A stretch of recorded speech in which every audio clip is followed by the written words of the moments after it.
Coming up on Cannabis Coast to Coast News this week, as Trump's approval rating shrinks, federal rumblings from congressional researchers support congressional lawmakers' right to reform cannabis laws faster than the D.C. government bureaucracy. We talked with NORML's Morgan Fox in D.C. One of the messages that I've been trying to get across to lawmakers is that this is a wildly popular issue nationwide. It's very, very difficult to find something that Americans agree on more than legalizing cannabis. That's Josh Kesselman being interviewed at MJ BizCon last year by our news team's own Amy Carter from Michigan. Kesselman is the CEO of Raw Papers, and he bought High Times out of Receivership this week for $3.6 million. We'll talk with the former editor of High Times, the celeb stoner himself, Steve Bloom. He's been in the business for a long time. He's sort of a true believer. I think that's what you need to be when you work at High Times. Plus, the decision to crush the hemp industry in Texas is in as Texas Governor Greg Abbott makes his decision on the hemp ban bill on his desk on Sunday, while on Saturday he signed the expansion of that state's medical marijuana program. And Minnesota issues its first grow license in that new adult use state. All that and Coast to Coast and international cannabis news reports on Cannabis Coast to Coast News next.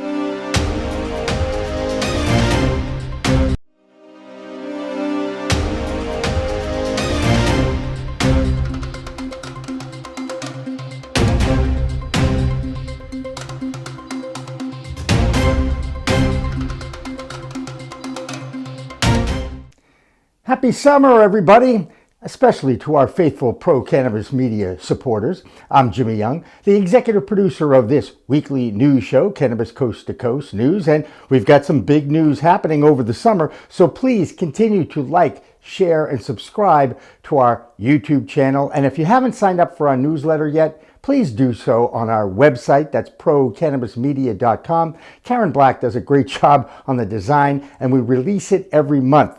Now, this is when we share the QR code on the screen, so you can go to the Google Play or the App Store and download the free PCM Space TV app. Just remember to put that space between the PCM and the TV. Okay, it's the end of June, and this is the time of year when everything shuts down for 2 weeks so people can enjoy the beginning of summer. Now, that includes our own Elena Pinto, who will be back when we are back on Monday, July 14th, with a new show. In the meantime, I've enlisted some members of the Cannabis Coast to Coast news team to help me out this week, and you know I am Jimmy Young in Massachusetts. I'm Karen Black in Arizona. Hey, I'm Mark Allen, the Chicago clone guy. I'm Kimmy Cannabis in Oklahoma. I'm Amy Carter from Michigan. I'm Marianne from Alibi with the Oregon Cannabis Report. Brandon Jones with Be Green Distribution of Missouri Cannabis Report. Our top story this week focuses on our nation's capital. It's been very quiet on Pennsylvania Avenue, at least as far as cannabis reform is concerned. President Trump hasn't referenced his campaign promise of reform yet, but his approval ratings are falling, and that alone could trigger him to make a call to House Speaker Mike Johnson and direct him to get the States Act 2.0 passed, or at least reschedule cannabis off Schedule 1. This would bypass the tactics of the DEA to delay the process that was moving along before the election in November last year. With more on the federal reform front, here's Andrew Behringer. I'm Andrew Behringer with the Washington, D.C. Report for Cannabis Coast to Coast News. A new development in the long-stalled effort to reschedule cannabis at the federal level. Congressional researchers are now suggesting there may be a faster path forward than the current administrative process that's been dragging on for so many years. The Congressional Research Service released a report last week arguing that Congress could simply bypass the current rescheduling process entirely and enact cannabis reform through direct legislation. This would offer what researchers call greater speed and flexibility while avoiding the legal challenges that have plagued the administrative approach so far. Here is where things stand. The Biden administration started this process years ago, attempting to move cannabis from a Schedule 1 to a Schedule 3 of the Controlled Substances Act.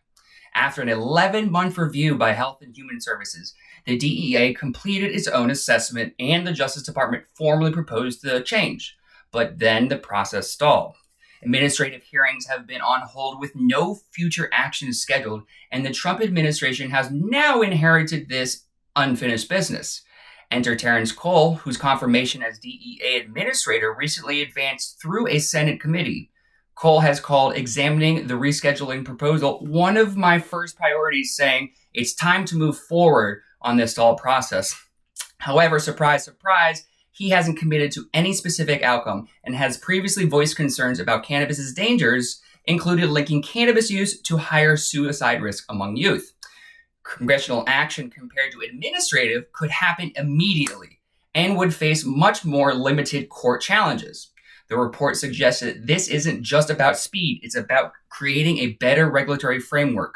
The current Controlled Substances Act may be inadequate for comprehensive cannabis regulation, especially given the disconnect between federal prohibition and state legalization programs operating in dozens of states. Now, with no timeline for the current proceedings and a new administration taking charge, the path forward for federal cannabis policy remains uncertain.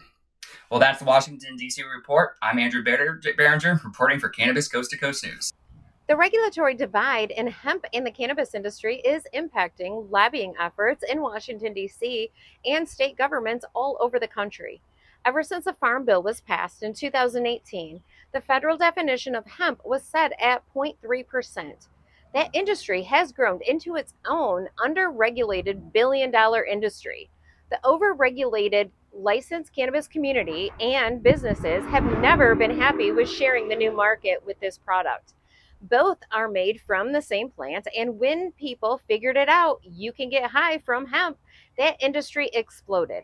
Texas alone has 8,000 hemp dispensaries that could be shut down by the time you watch this week's news.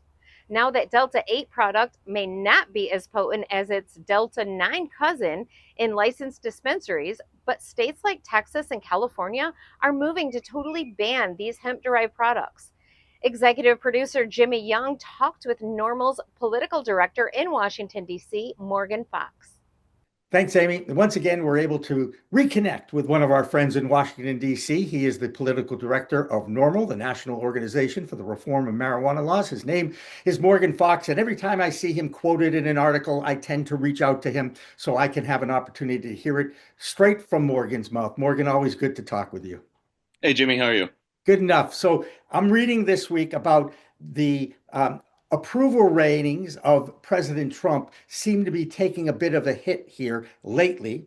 And I've always been saying it will be his ego that perhaps drives any kind of action on his part to pick up the phone and perhaps put a little pressure on his Republican cronies in the Congress and what have you. Is the approval rating might help the movement towards what President Trump said on the campaign trail, which is he does want to move forward with rescheduling and some kind of federal reform? Is this a good thing? Well, the entire issue is a little bit muddy. Unfortunately, cannabis policy reform is consistently buffeted by issues that have nothing to do with cannabis for both political and policy reasons. That being said, one of the messages that I've been trying to get across to lawmakers is that this is a wildly popular issue nationwide. It's very, very difficult to find something that Americans agree on more than legalizing cannabis. And so there is really no downside to embracing this as an issue. But again, it continues to be a relatively low priority issue with most lawmakers and even among voters themselves, although that is steadily starting to change. Hopefully, lawmakers and the administration will start to catch up on this.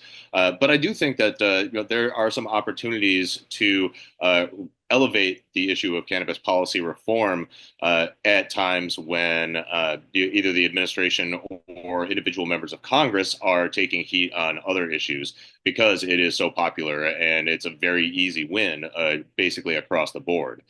How much that will actually play into actual policy being made, I think is something that we're going to have to wait and see on. But it's also a good indicator that we need to keep up the pressure. Absolutely. And you mentioned the word bipartisan, which is rare in Washington, D.C. these days because the finger pointing continues from one side of the aisle to the other. That being said, the States Act was a bipartisan effort by Dave Joyce and Dina Titus.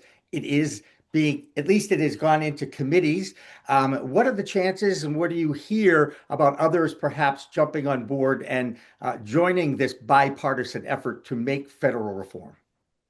Well, we just saw Florida Republican Greg Steube sign on as a co-sponsor. I think that's a really good sign that we can expect additional co-sponsors in the coming weeks and months. Whether or not States 2.0 has the legs to move before the midterms, I think is a real big question. Probably largely determined by budget negotiations being accomplished within a set timeline. And again, with other issues not related to cannabis sometimes taking up quite a bit of time on Capitol Hill, I think it's really an open question whether or not there will be time or appetite to really start addressing cannabis policy reform in terms of standalone legislation before the midterms. But it's certainly possible. And I think that, seeing additional Republican co-sponsorships on a bill that ostensibly creates a carve out for descheduling for individual states that have legalized cannabis for medical or adult use is a really, really good sign. We're also looking at other incremental legislation, and we have appropriations going on right now that offer some opportunities for us to get some incremental cannabis policy reform across the finish line before the midterms as well. The rest of that interview with Morgan Fox will be published on Thursday of this week. One of the oldest brands in the cannabis industry is the magazine High Times. Started in the 1970s, it carved out quite a niche during the war on drugs in the decades that followed. Mismanagement landed High Times in receivership 18 months ago, and this past week, they were bought out of financial jail by the CEO of Raw Papers, Josh Kesselman. One of the biggest personalities and advocates in the industry, Kesselman came up with an all-cash buy of $3.6 million and was joined by a former officer of the company, Matt Stang. High Times will be bringing back its popular Cannabis Cup competitions in different states. Plus, they'll be relaunching the print magazine with limited-run collectible editions. They'll also be revamping their digital footprint with a network of cannabis podcasts, talk shows with experts and community advocates. Maybe they'd be interested in a news show. In the meantime, let's get the latest on the hemp industry with Carrie Hinkle. Hi everyone, this is Kerry Hinkle with Bayou City Hemp, and I am back again for another hemp report with Cannabis Coast to Coast News. This week we head to the Tar Heel state, where pending legislation is looking to grapple with all things hemp yet again. Although this time the bill is under fire for both political and legislative reasons. So first off, the bill's text itself purports to regulate hemp and specifically Delta-9 products, but has been poorly written in a way that would actually ban some non-intoxicating products like CBD. So it is a little confounding that they would want to legalize Delta-9, but not CBD, CBG, or other cannabinoids that are inherently non-intoxicating. And part of that is probably due to the politics of it all, in that the Senate has quickly passed this bill. It went through committee and is now back to the House within a matter of hours. And reports on the ground are that Senate members that voted on the bill didn't really even know what they were voting on. And to make matters worse, or maybe more complicated, the chairman of the powerful House Rules Committee is a congressman named John Bell, and he actually has ownership stake in a hemp company. So while there is one member in Congress who is looking to defeat this bill and or amend it to be more favorable, perhaps maybe even for his own business interests, there are many other members, both in Senate and House leadership, that are looking to grapple with, products that don't have age gating, testing requirements, or other much needed regulations. And in the background of all this happening, too, the governor recently announced a task force that would tackle and grapple with this problem of marijuana, hemp products, and the commission would have law enforcement and legislators and business owners, and this was going to be a more comprehensive approach to tackle this complicated subject, which In my mind, seems like a reasonable approach, yet Senate leadership has quickly rushed through a bill that I don't think they understand what they're voting on. So next steps are that we see next week as a potential for the House to take up this quickly rushed through Senate bill. And of course, as in most states, they still have a pending budget to work through. So if the bill does not pass next week, then we expect summer session and debate to continue, and maybe that would provide more time for the governor's task force to examine all of these issues. But if not, then we could see a quickly haste through bill in North Carolina that would ban some products that I don't think they mean to ban, and would also implement some strict three-tier language and problems around shipping products, etc. So that is my report this week for Cannabis Coast to Coast News. Again, I'm Kerry Hinkle with Bayou City Hemp. Hundreds of groups of cannabis advocates and health officials are putting pressure on the social media evil axis of Instagram, Facebook, and Meta to change their community guidelines towards the plant medicine. The groups have written an open letter to those social media companies to stop the practice that uses their guidelines as censorship tools. Hundreds of pages have been shadow banned or taken down with no warning or explanation that were created by legal cannabis businesses. Any positive information about the use of that plant are deemed controversial, including health information and educational posts. Of course, those sites have no problems sharing information from Big Pharma and the substance abuse community, but have been practicing unfair censorship over the past 6 years. Guess who had no comment? That's right, Instagram and Facebook Meta. In the District of Columbia over the past month and a half, the Alcohol, Beverage, and Cannabis Commission and the Metropolitan Police combined forces to close more than 5 illegal operations in the district. An amendment in July of 2024 gave the ABCA expanded civil enforcement powers, and more raids of illegal operations are continuing every week. One of those legal licensed operators in the district is Louis Joe. I'm Louis Joe with Green Guard, the first social equity here in Washington, D.C., and the first and only carrier in the city.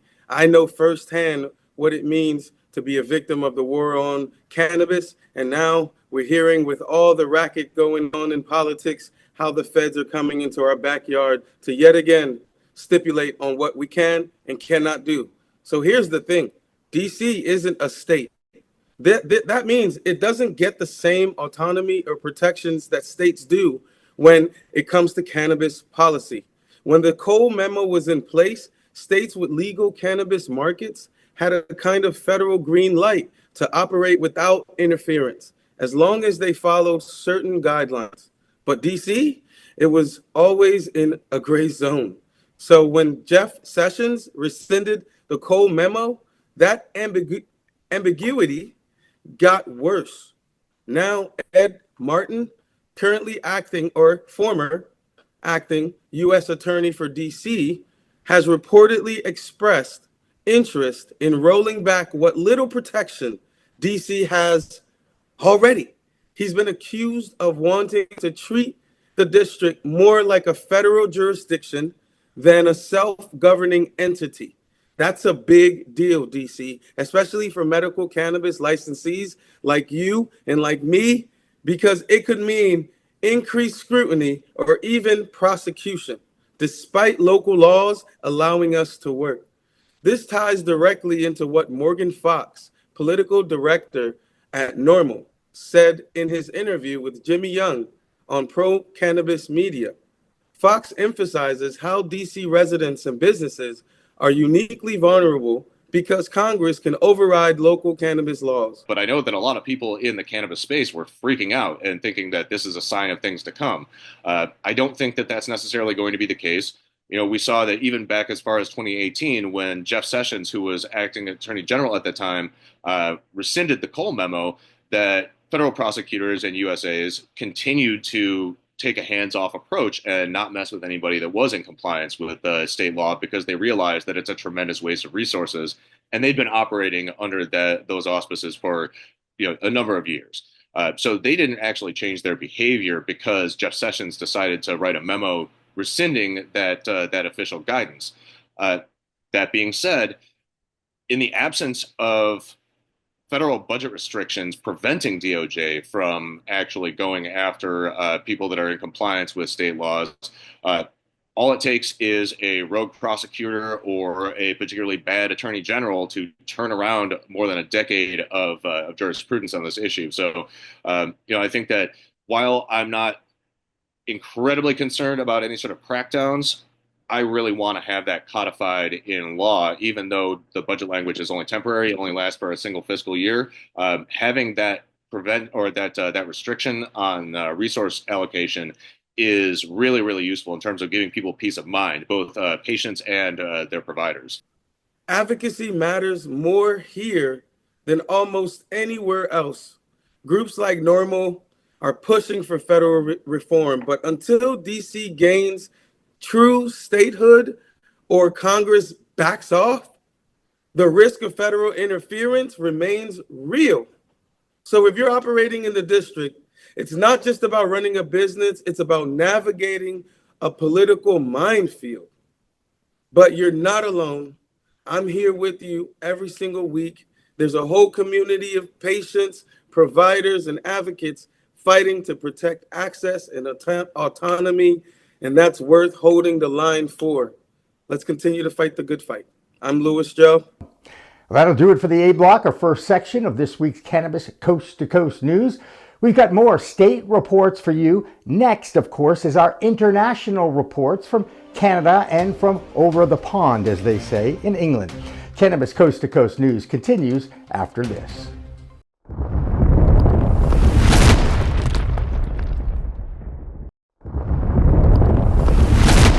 Accounting Buds has grown into Buds Group, the same award-winning quality, now with more service offerings. Buds Group, your best buds in the biz.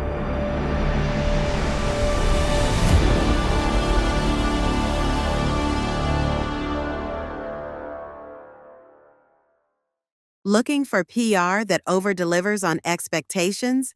At Maverick Public Relations, they pair big agency experience with personalized attention. From launching award-winning brands to securing top-tier media hits, their data-driven communications team helps visionary leaders and entrepreneurs rise above the media noise. Maverick PR is responsive, collaborative, and relentless about results and ROI. Visit themaverickpr.com and make headlines together.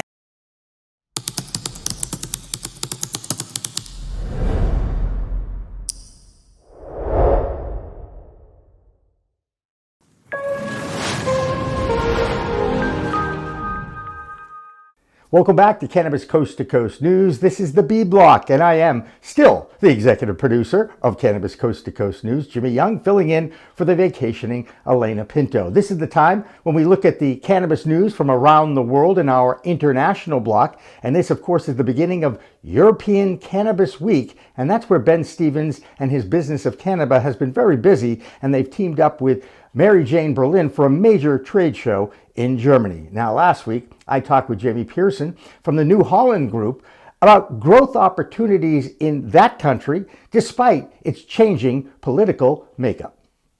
But you can order cannabis and have it delivered to your door, Uber Eats, all, DoorDash, that kind of thing. And so it was getting exploited. And hey, did anybody die? No. So, the reality is it's much ado about nothing. But there is a smell of cannabis everywhere, which, some lawmakers are not a fan of.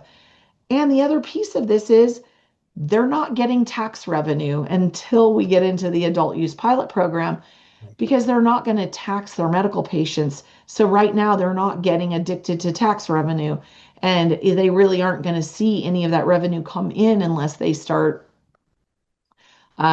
with the pilot programs. So I think we're going to see some of that movement.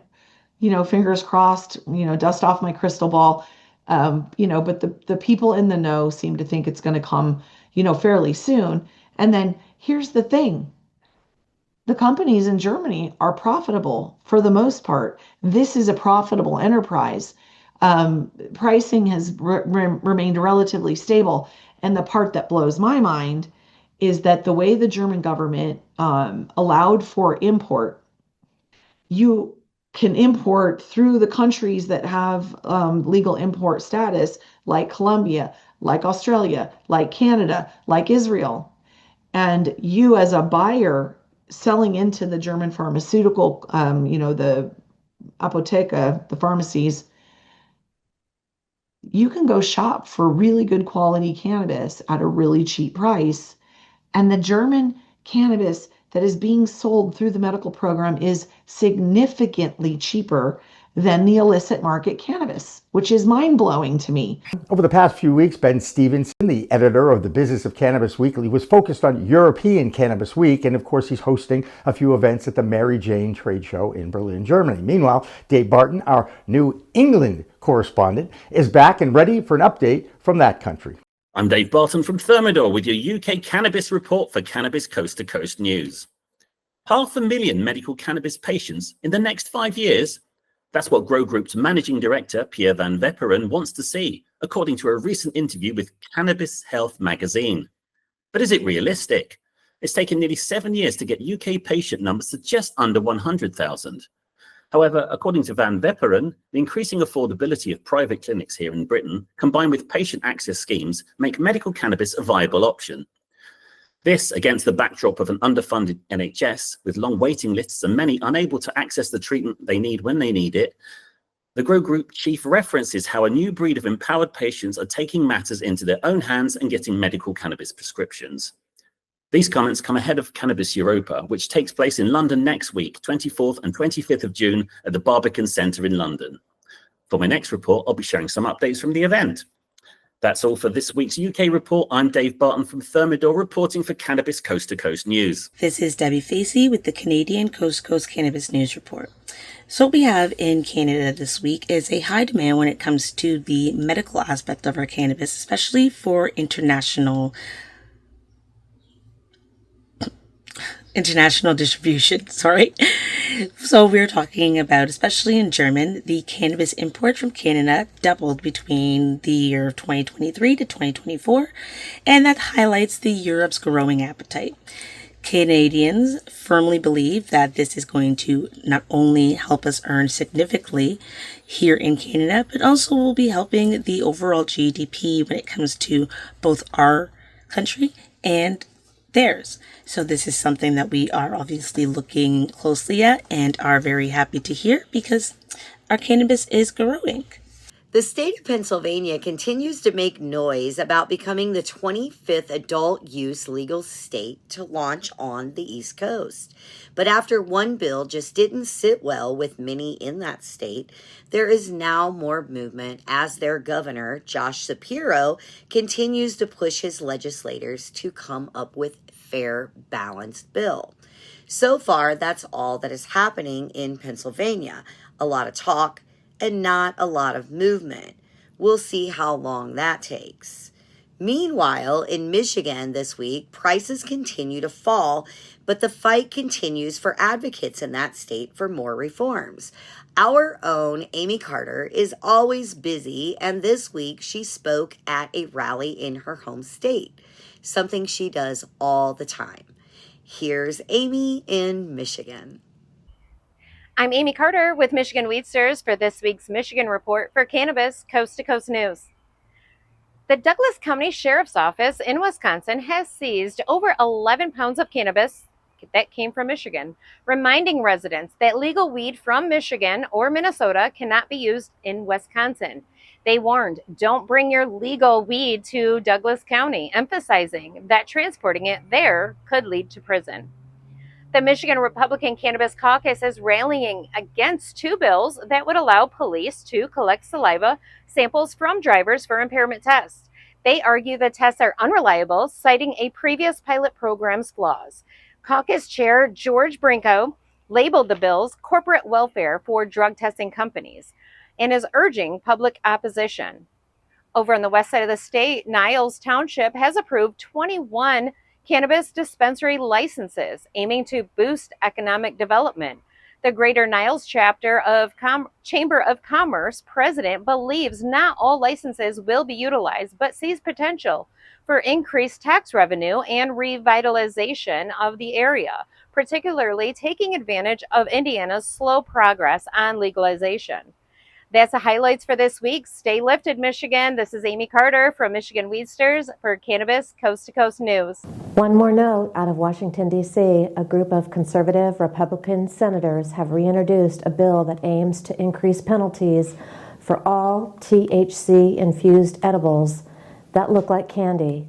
Led by Senate Judiciary Committee Chairman Senator Chuck Grassley from Iowa, the Combating Violent and Dangerous Crime Act targets substances derived from Schedule I drugs, including cannabis, which is still listed under the Controlled Substances Act.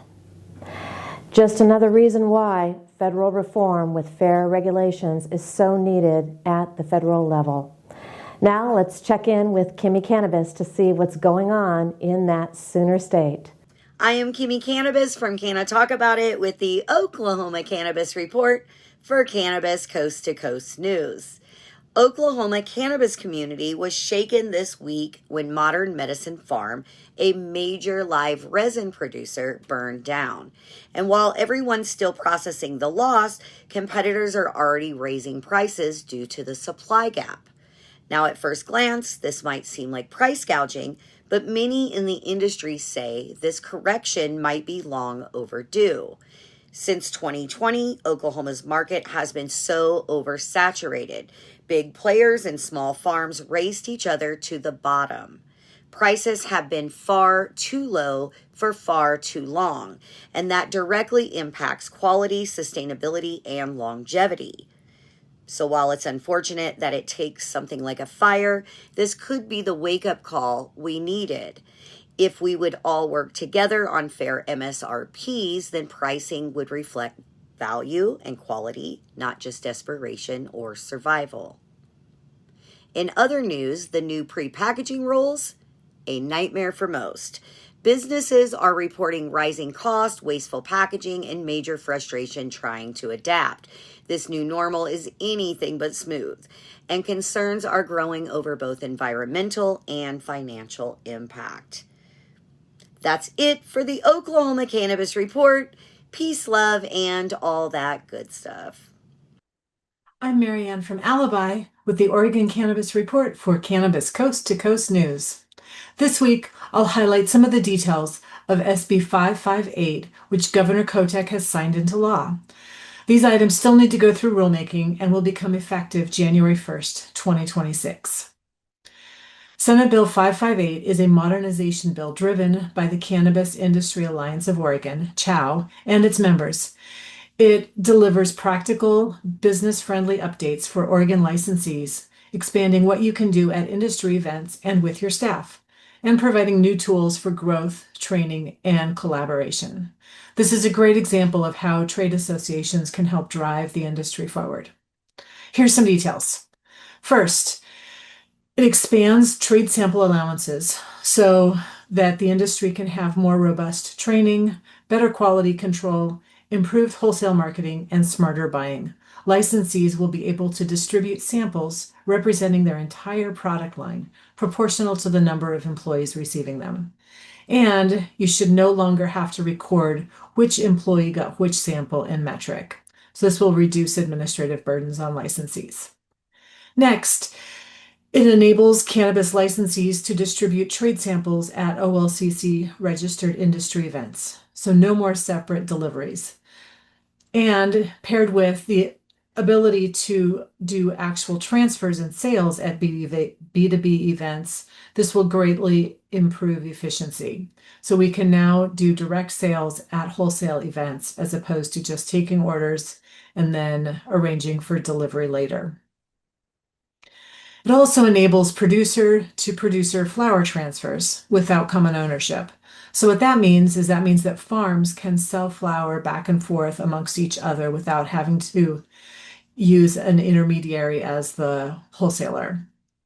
And finally, it permits producers to provide trade samples of seeds and immature plant samples to their own employees. So producers can provide samples of plants that employees can grow in their own yard for training and cultivation, of course, within legal possession limits. The OLCC may require tracking, but not stricter than for samples to customers. So these are some great advancements that the OLCC will work on rulemaking and will be implemented by next January. That's the Oregon Cannabis Report. I'm Marianne with Alibi for Cannabis Coast to Coast News. California is just days away from another increase in taxes on cannabis sales. California Governor Gavin Newsom is using his executive powers to impose a 4% increase in excise tax in that state, now increasing it from 15% to 19%. The change is scheduled to go into effect on July 1st. Now, there are efforts in the California legislature to try to stop that increase, but with only days to go now that we're in the last week of June, changing or stopping that increase is minimal. There's an interesting breakdown now of a $35 adult use legal purchase of 1/8 of an ounce. That breaks down if you start with a $35 fee, and then of course you add in the local business tax of 10% and a $3 service fee. And for this example, we'll throw in a $5 delivery fee. That brings your total to $46.50. Now add in the California excise tax at that proposed 19%. So you add in another $8.84 for a total of $55.34. Oh wait, I didn't even calculate the 9.75 sales tax. Now that total is up to $60.74, almost twice as much of the original price. This is the cost of cannabis legalization for consumers who, for over decades of prohibition, managed to find a legal, or make that illegal, untested provider of the product in their back room, in the parking lot, or wherever. This is why there's so many issues with this industry. Remember, legalization was supposed to put an end to that legacy market. Instead, the opposite has happened. Now let's check in with our friend in Missouri, Brandon Jones, who is always right in the middle of some event in the Show Me state. This one in Kansas City. Here's Brandon. Brandon Jones with B Green Distribution, Missouri Cannabis Report for Cannabis Coast to Coast News. And I'm live from downtown Kansas City at the 18th and Vine District, very historic district for a Juneteenth event. I'm actually right in front of the I'm So KC store right here. It's owned by one of the local hip hop artists, Big Papa. And he has all sorts of local brands and t-shirts like Streets that are famous here, like Prospect and Troops. They're some of the most famous districts in the African community here inside Kansas City. So yes, there are actual cannabis companies out here. I'm representing Herbal Refreshment, which is a THCA brand that we touched upon a little bit last week. And we're out here just talking to the people out here enjoying the event. And yes, there's other vendors around that have cannabis items as well as non-cannabis. And it's just a welcome event down here. One other thing that's happening in news here in Missouri is micro license. We talked about them before, and they have never actually gotten to fruition. So our first one made its first sale a week and a half ago. 8160 Dispensary was the first micro licensed dispensary in the state of Missouri to record a sale here in the state. That happened last week, so you should check them out. It's the whole different ecosphere where the plants come from a different cultivation plant than those in the licensed facility. So that thing's happening new all the time here in Missouri. So if you can, come check out the events. Again, 18th and Vine, Juneteenth. I'm Brandon Jones from Missouri Cannabis Report for Cannabis Coast to Coast News. Stay medicated and educated. Have a great week. Have you ever wondered why some cannabis has that skunky smell? For a long time, intense smells from the plant would indicate the quality of the flower and the intense impact it could have on those who are consuming it. Well, now, growers are becoming more and more sophisticated and scientific with the flower that they're producing, and some even have citrus or lavender smells, which is a far cry from the intense, stinky skunk smell. Like many flower, the effects come from the terpene profiles in the plant. Each plant can have as many as 100 terpenes. The skunky smell is derived by myrcene and thiols. Many growers are now trying to deliver flower with cleaner, fresher smells and more scientific cultivation in order to deliver a more refined consumer experience. Cannabis is becoming more and more like different wine varietals, and it's something our Chicago clone guy, Mark Allen, knows all about. Here's his report this week from his state of Illinois. What's up, everybody? I'm Mark Allen, the Chicago clone guy, tuning in for Cannabis Coast to Coast News just outside of Chicago, Illinois. Thanks for tuning in. This is Bird, as always. Always something going on here in Illinois. I actually like reporting this one. There's a local company called the Spliff Society. They actually do botanical, tobacco-free cones, pre-rolls, like all different types, which is pretty cool. They're local here to Chicagoland. They actually teamed up with a local craft grower called Galaxy Labs Craft Flower to do pre-rolls. So it's nice to see like a local small guy, quote unquote, teaming up with, I guess another craft with smaller grower. But, Illinois is starting to get on the map with some new products and some new types of companies that are coming out. I love seeing it. Industry's starting to boom here a little bit with the cannabis. More news. University of Illinois and the Department of Crop Sciences is scheduled to host its annual hemp research open house soon. Simply put, that's going to be a good event for all hemp farmers, including me. I'm a hemp farmer. For us to go there, and anybody, honestly, that wants to learn more about it and find out what's going on. It's going to be a great place for networking. There's going to be presentations. There's going to be vendors. There's even going to be research plot tours. So you guys should get around University of Illinois a little bit in Champaign, Illinois, and check that out. But that sums up the news for Illinois. I am Mark Allen, the Chicago Clone Guy for Cannabis Coast to Coast News. Thanks for tuning in.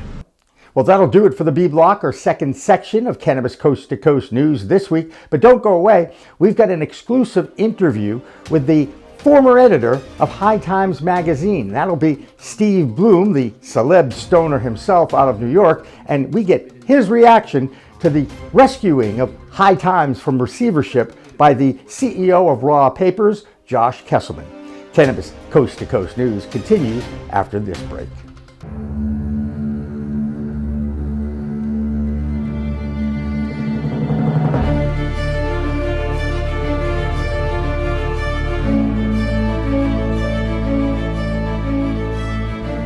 What if we're right? What if all of a sudden they discovered that there is medical use for marijuana and that it is good for you and it's better than alcohol and it's better than opioids and it helps your health? What if we're right? What if they find that out? Specific cannabinoids have medical value. These are facts. I'm here today in hopes to assist in removing the demonized stigma of cannabis and the perception that cannabis is just about getting high. The true base of this plant has to be known. I don't think anybody should ever go to jail for cannabis. Get some medicine, and everybody should have access to it. This is something which, at the very, very least, is the key to alleviating suffering and extending life for millions of human beings. Right? For returning some kind of balance to our society, and quite possibly of restoring our planet's natural balance as well.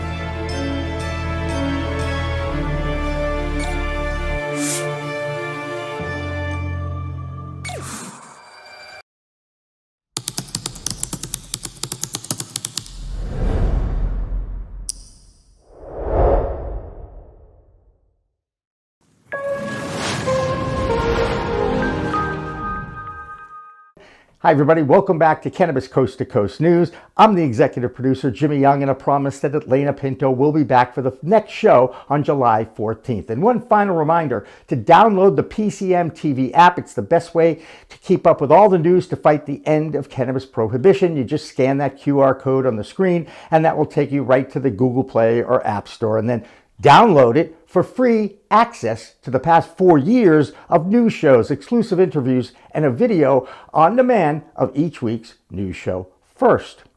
Do it today. It's free. And if it's free, it's for me and you too. Anyway, next up, Tina Tasaka in Nevada and an update on the movement towards legalization on tribal lands all over the country. I'm Tina Tasaka with 420 Technologies, and this is the Nevada and Tribal Nations Report for Cannabis Coast to Coast News. Cannabis, casinos, and Las Vegas.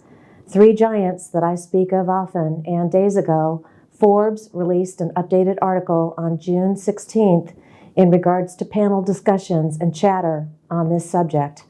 The Cannabis Policy Institute also held talks with key gaming executives to see if the needle can move for casinos to consider cannabis on-prem. Las Vegas casinos are avoiding cannabis despite Nevada's legalization due to its classification as a federal Schedule I drug, making it incompatible with the federal banking system that sustains gaming operations. Integration would trigger serious regulatory casino licensing and banking risks. Mr. Seth Shore, CEO of Fifth Street Gaming, is vocal about the need for change. He argues Las Vegas must use every tool in the toolbox, including cannabis lounges and hotel delivery, reversing declining tourism and capturing niche demand. Mr. Soo Kim, the chairman of Bally's Corporation and builder of the new Las Vegas Stadium on the former site of the recently demolished Tropicana to be home of the Athletics baseball team, says integrating cannabis into any casino is a non-starter. Well now, not even a little cannabis beverage at the stadium for the Gen Zers and soccer moms? Alcohol sales are being disrupted by THC and wellness drinks. And as Seth Shore states, we need to capture niche demand. Bottom line, without federal rescheduling or explicit banking guidance around cannabis, major casinos will still stay on the sidelines. We will continue to follow this important news from the Silver State and update on PCM TV. 1933 Industries, a Nevada-based cannabis cultivator and producer, delivered a strong Q3 2025, posting its most profitable quarter in years with $472K in net income, a sharp turnaround from a $313K loss in Q2. Revenue hit $4.7 million, up 7% sequentially, and gross profit jumped to $2.5 million, boosting gross margin to 53%, up from 35% last quarter. Operating expenses fell to $2 million, and the company's AMA brand ranks top 5 in Nevada. President Esther Vigil emphasized a tight, efficient operation strategy over aggressive expansion, focusing on delivery, consistent quality, and value to retail partners. That's it for the Nevada highlights and Tribal Nations. I'm Tina Tasaka with 420 Technologies and Cannabis Coast to Coast News. It's been a busy week in the state of Maryland. There, Governor Wes Moore pardoned another 7,000 low-level cannabis criminals in his state. Now, you might remember that the governor there forgave over 175,000 nonviolent cannabis possession crimes in Maryland just last year. This latest group is just a bonus. Now, not all good news out of Maryland, where they too are struggling to keep up with the development of THC-infused hemp products. Now, the Maryland Hemp Coalition and 10 other businesses are suing the state of Maryland over its licensing rules and product seizures. The division of the $2 billion industries is starting to widen and get more intense, with the hemp side solidifying their presence in states and online. At a time when the hemp universe is succeeding, the licensed legal cannabis industry continues to struggle under the draconian laws that still dictate policy at the federal and state level. Now let's check in with Curtis Emery in Massachusetts for his Bay State Cannabis Report. I'm Curtis Emery, a bud tender from Resonate in Worcester, Massachusetts, with the Bay State Report for Cannabis Coast to Coast News. A continuing story here out of Massachusetts as the CCC has pushed their vote on social consumption yet again. The group announced a few weeks back that they would have a tentative vote approving a framework by this week. However, citing understaffed CCC, the group has pushed that vote to July. The CCC hopes to have a framework established and enforceable by October 2025. As of right now, we know that the framework will include 3 licenses that entities can take advantage of. The first license will be a supplemental license allowing cannabis establishments to allow social consumption on property. Another license, a hospitality license, will allow non-cannabis establishments to allow social consumption on property. The final license, an event organizer license, will allow event organizers to allow social consumption on property provided the event doesn't last longer than 5 days. When the group announced the social consumption framework becoming legal back in December 2024, many of us have been excited to see just exactly how that will shake out. Also in news, Best in Grass has announced their winners for 2025. Best in Grass is a organization that ranks cannabis products across all legal states. In Massachusetts, they've rounded up some of the best products available on the market at your local dispensary, from edibles to concentrates, pre-rolls, flower. They brought the best of the state together and celebrated just what makes Massachusetts cannabis great. Best in Grass hosted an award ceremony on June 13th. It was at the Boston Royale, where they celebrated just some of the great local brands from our state. You can find out more on their site. Just check out Best in Grass. This has been Curtis Emery with the Bay State Report for Cannabis Coast to Coast News. Hi, I'm Christina Brisson with Over the Top Renovations with your weekly Ohio Cannabis Report with Cannabis Coast to Coast News. The biggest news in Ohio this week is that SB 56 is stalled out. It was approved in the Senate last week and was supposed to be voted on Wednesday in the House, but it has been removed from the agenda. The biggest contention seems to be the tax revenue, which we've talked about several times on the show. It was originally supposed to go to different municipalities and fund social programs, and the state's been holding on to it, wanted to change it and bring it in strictly for state funds. But if it's not that, there's always something else. The Ohio State Attorney General has established a $98,000 contract with Butler County for a helicopter program to monitor cannabis growers and those legalities. Always more drama to come, I'm sure. This is your weekly Ohio Cannabis Report, and I am Christina Brisson with Cannabis Coast to Coast News. Earlier in the show, we told you about the sale of the iconic cannabis brand of High Times to the CEO of Raw Rolling Papers, Josh Kesselman. He teamed up with former High Times principal Matt Stang as a partner. Now, as soon as I found out about this, I reached out directly to Raw and asked for an interview with Josh, who I've met before, but they pushed me off for a few weeks, so we might have that for you in a few weeks. But I turned to the next best thing, the former editor of High Times, Steve Bloom, who publishes the weekly Celeb Stoner newsletter out of the Bronx in New York.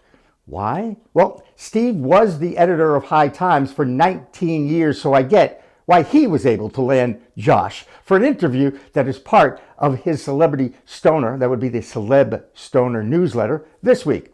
I asked Steve for a chat about how this all came about and his insight on the sale and the future of this iconic brand.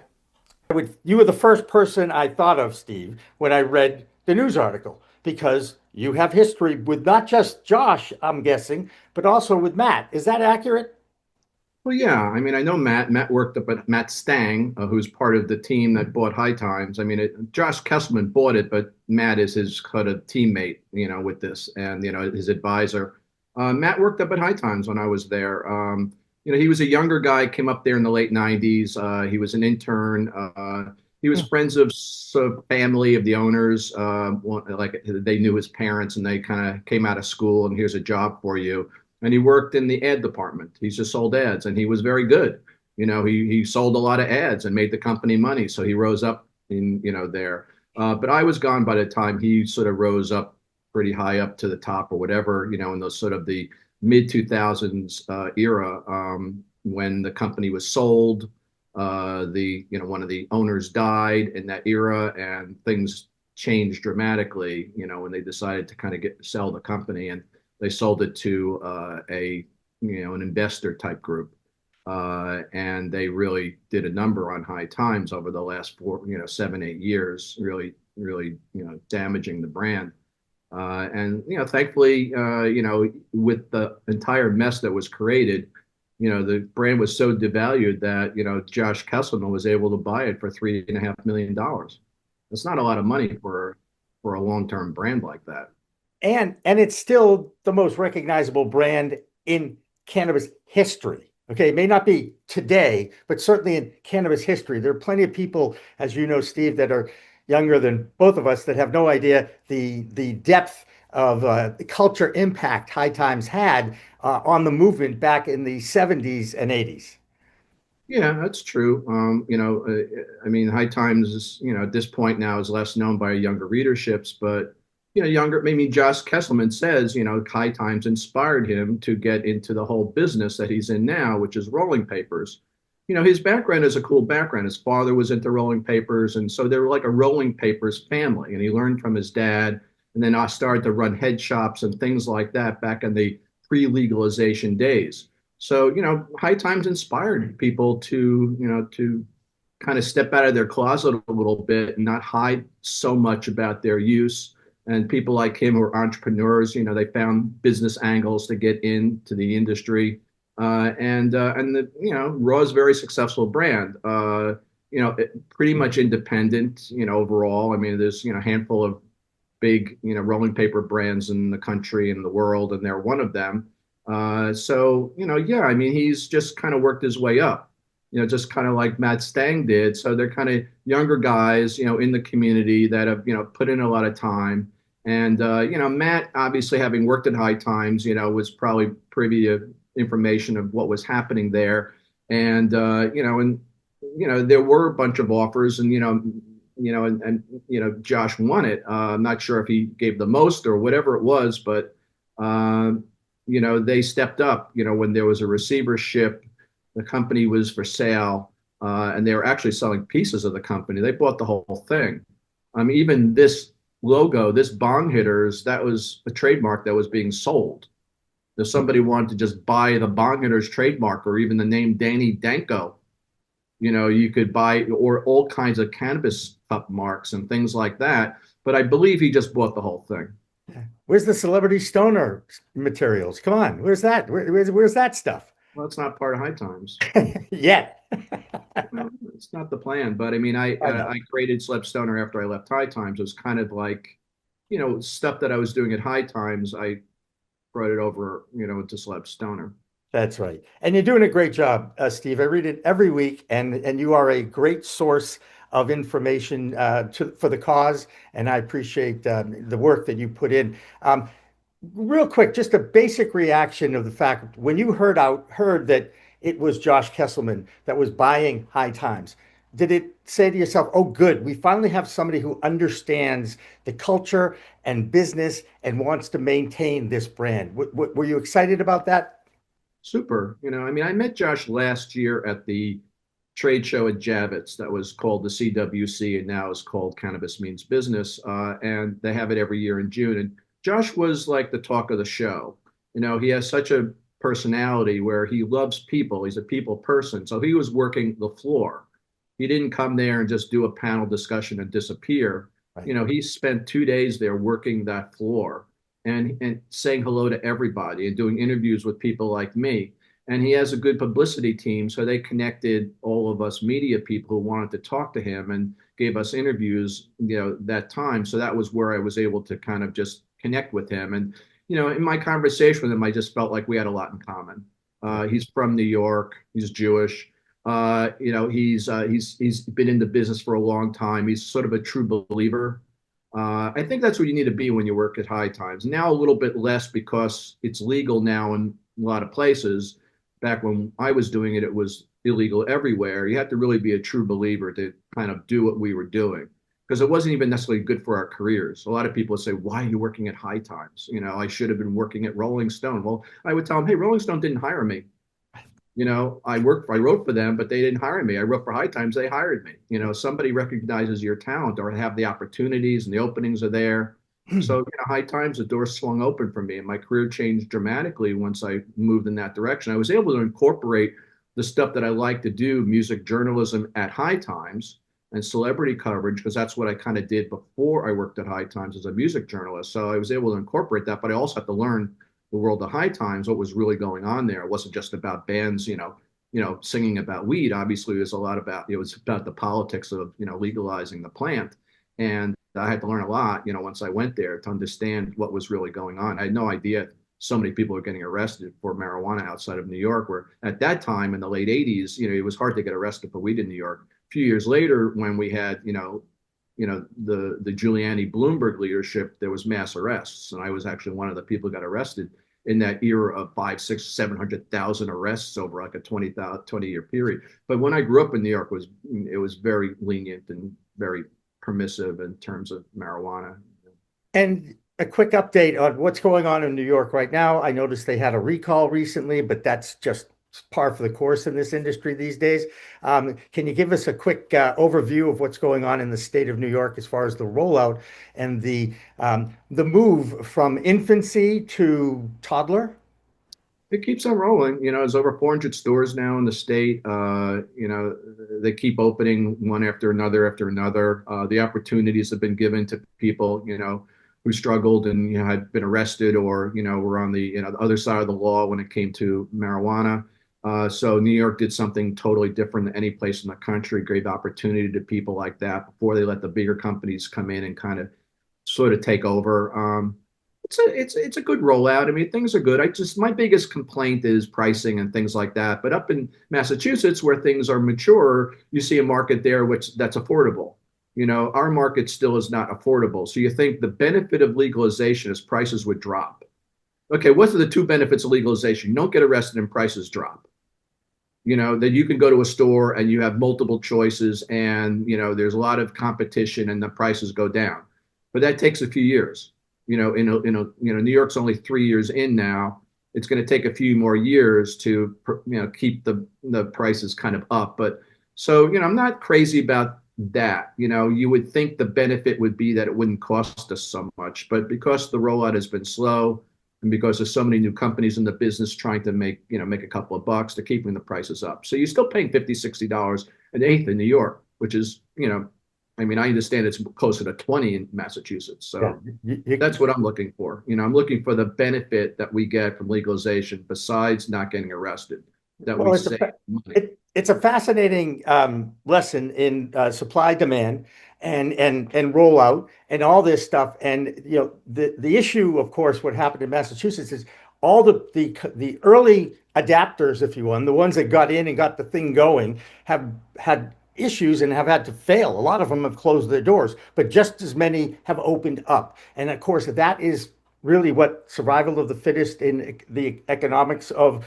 a free enterprise is all about. So it's just another element of fascination for those of us on the outside looking into this industry, learning about all these different things that I didn't even know about. And thank goodness for people like you, Steve, who've been in it for a lot longer than I have. So I appreciate it. We've also had shakeups, in the different regulatory agencies. I mean, the heads of each agency have stepped down or been fired. So there have been some changes. I mean, New York's first couple of years were pretty rocky. There were a lot of lawsuits and stuff like that. The licensing was very slow. But, and also the bigger problem in New York City was the illegal stores that were competing with the legal stores. They seem to have slowed that down. That issue has died down. And there was even a court ruling that basically said the stores that were closed can now reopen because they were being shut down illegally. The cops going in there without search warrants and things like that. It was illegal to go in there and just, take these stores down. They just would walk into a store and just, hey, next thing you know, they're closing it. They didn't have a warrant. They had nothing. So that was shut down. So there's a lot of things that were done wrong in New York that the courts had to step in and correct. So a lot of mistakes. So you could kind of learn a lot of things. The good thing in New York was the opportunity for the people who needed the opportunity most. That's the best thing about what New York did. And everything else was kind of messy. Yeah. And of course, I know how sad you were that the Cannabis Parade event ended up getting canceled this year. Any hope of reviving that in the future? That's a good question. We're not really sure. We kind of got stopped in our tracks after 52 years. And it makes you wonder whether there's a real need for the parade at this point. Do we need to put in the effort? I mean, Boston still has the Freedom Rally. Seattle no longer has the Hemp Fest. So some major events, don't survive legalization. Our problem this year was the city just got in the way. They just didn't give us the permits. For some reasons, they had problems with the event over the last 2 years, sort of coming back from COVID and working in a partnership with the city, which was really, we thought we had a nice thing going with the city, but that agency within the city, Cannabis NYC, which was working with us, they kind of dropped the ball on it, and they were also told that the event was not going to happen any longer the way it used to in the same location on the same date. So the city kind of just dropped the ball this year, and why they did that, it's really unclear to us, other than things like smoking in a park where now that marijuana is legal, it's illegal to smoke in a park, and we have our event in a park. And so the Parks Department pushes back against the smoking, and the city was able to kind of fight off that for 2 years. And the third year, they couldn't sort of fight them off.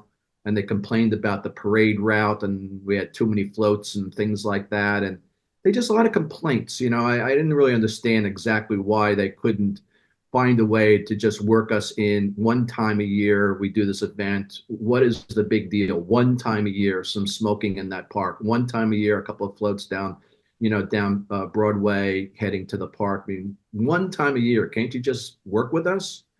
But, they didn't. And I don't know if it's worth going back because they kind of shut the door. So I don't really know whether we want to fight to bring it back or just kind of give it up. So I'm not really sure yet. I mean, I haven't really gotten much feedback from some of our board members as to where we go from here. But it's going to be a fight to get those permits again, because if they don't want us in that park, then where do we go? It's kind of like if Boston shut down the Common, said you can't be there. Where do you go? There's not many options, and so in the street, that's one thing. Okay, we could do a parade, but we also like to end up at one place and have a rally, a 4-hour, music and speakers and that kind of stuff, not just a parade. So it's a parade to the rally. And they, they prevented us from doing both. So it was very disappointing. Earlier in the show, we shared that Texas Governor Greg Abbott signed the expansion of the medical marijuana program in that state, basically decriminalizing cannabis in Texas.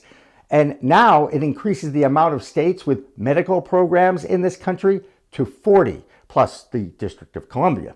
Now on Sunday, Governor Greg Abbott will decide the fate of his state's hemp industry because he's looking at a bill that will ban hemp. And we will have a special report from Kerry Hinkle as soon as that decision is complete. And finally tonight, not sure you know any people who enjoy surfing or even reading Surfer Magazine, but that periodical is extremely popular in California and in Hawaii too, where surfing really is part of the culture.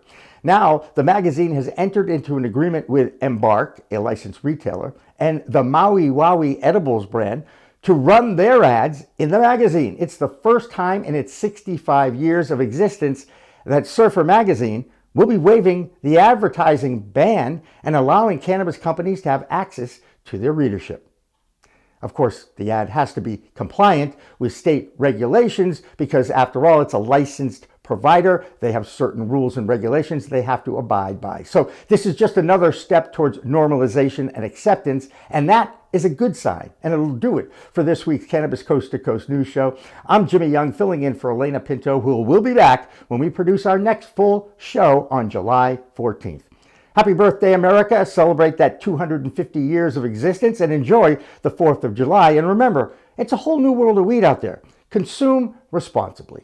I think I messed up. Did you know there's a place that covers all the cannabis news you need? Welcome to Pro Cannabis Media, your go-to for all things cannabis. PCM is the CNBC of weed, bringing you the latest news and talk shows with a twist.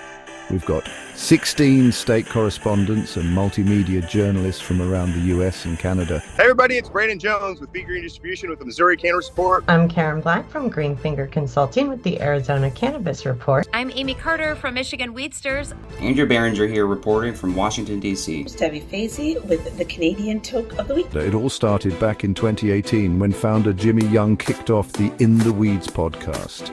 His mission? Documenting the fight to end cannabis prohibition. Fast forward to today and we've got Cannabis Coast to Coast with Elena Pinto, delivering the nation's only TV-style cannabis news show.